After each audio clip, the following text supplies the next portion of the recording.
it was this amazing combination of, yes, skill building and tools and techniques that I have gone on to use in other talks that I've given since then, and a brave, inclusive, safe space to come as you are, take risks, and say the things, say the heart of the matter that, at least in my case, I had never been able to say in public before.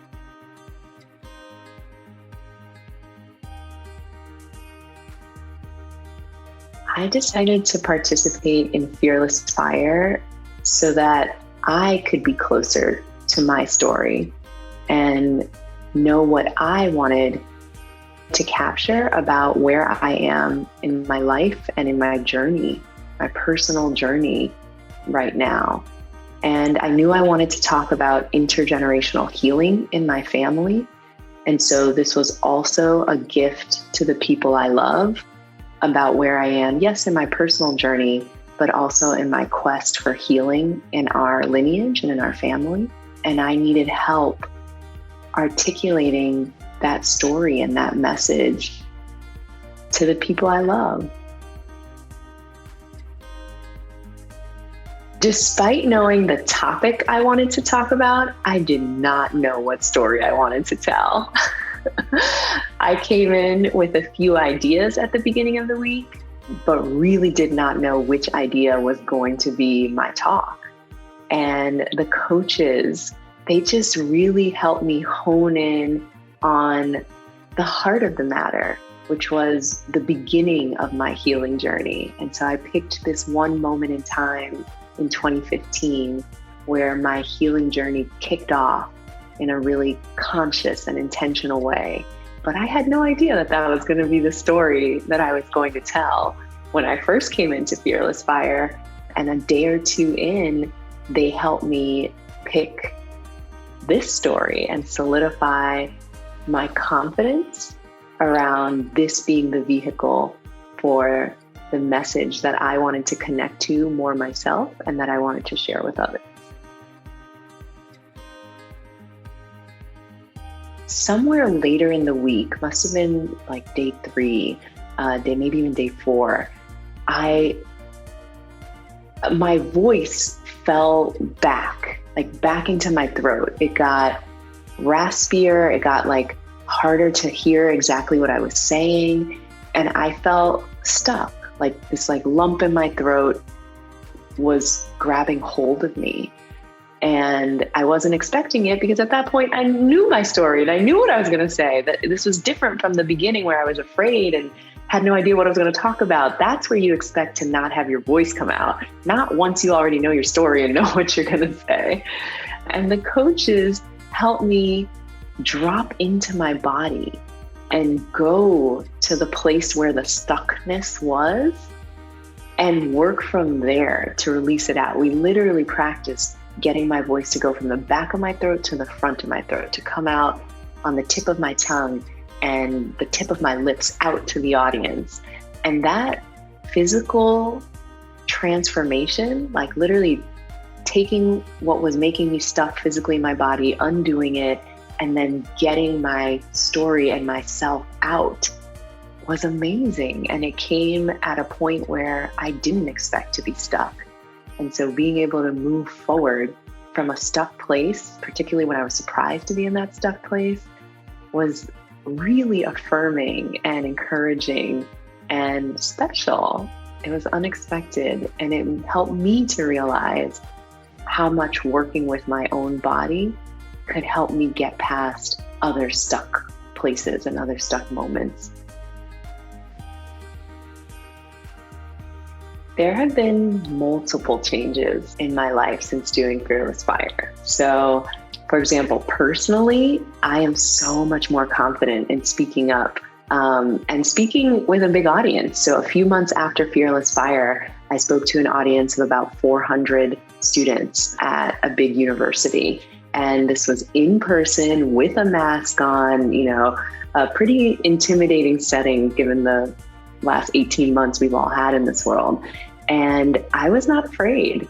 I was very much comfortable in my skin. I used a structure that we had been taught in Fearless Fire.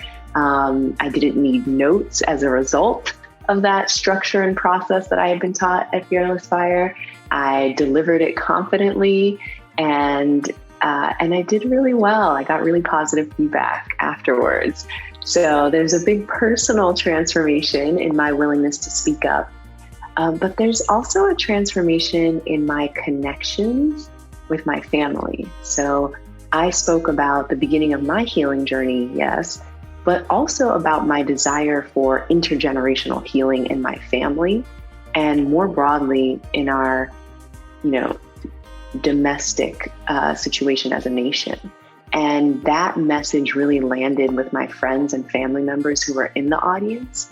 And so I've now seen people like my husband, like my sisters, like my mom, like some of my friends, ask me questions about what I want when it comes to healing in our own relationships.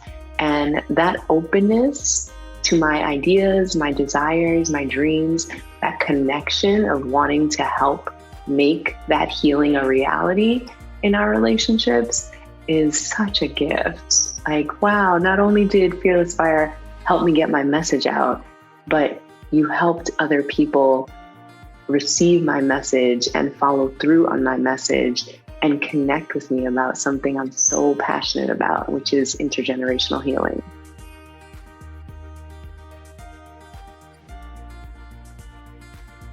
If you are considering Fearless Fire or Fearless Communicators program in any way, shape, or form, do it.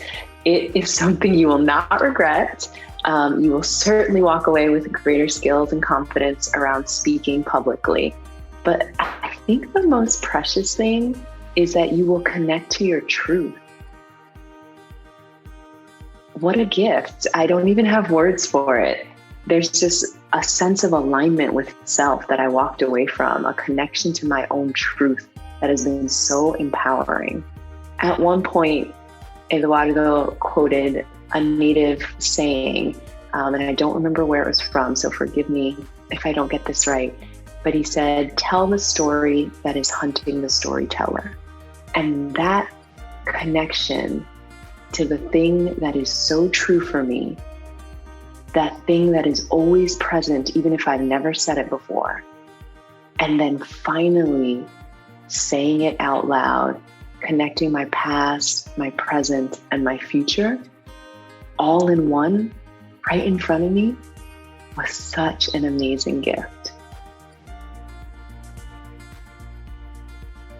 The group of coaches at Fearless Communicators are the perfect combination of structure and skill building.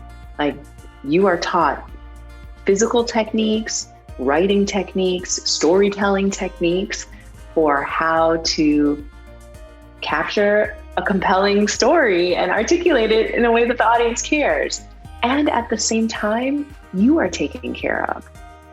So yes, you're being taught how to take care of the audience, how to connect with the audience, how to give a message that lands with the audience.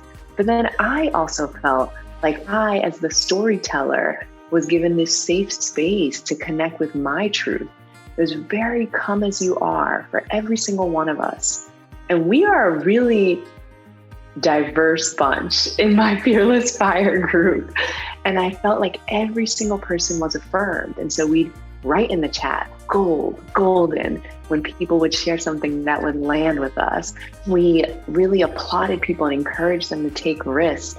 I felt like I had a safe space to be bold and to say words out loud that I had never said to anyone other than my therapist before.